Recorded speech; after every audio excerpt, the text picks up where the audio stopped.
Cómo consultar tu puntaje de crédito en la aplicación del banco TD. Hola a todos, bienvenidos a nuestro canal. Veamos cómo podemos hacerlo. Primero tendrás que obtener una aplicación llamada Interact Verification Service. Básicamente tendrás que registrarte en esa plataforma llamada Interact Verification Service. Después de registrarte, abre la aplicación e ingresa tu contraseña bancaria para iniciar sesión en la plataforma. Luego, desliza hacia la izquierda y selecciona la opción donde puedo usarlo. Y después elige la opción Obtener tu puntaje de crédito actualizado.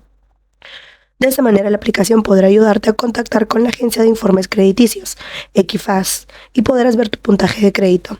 También puedes hacer clic en la opción de descargar para obtener la aplicación en Android o iOS. Después de eso, podrás registrarte en Interact Verification Service. Y, bueno, eso ha sido todo por el video de hoy. Espero que este video les haya sido útil.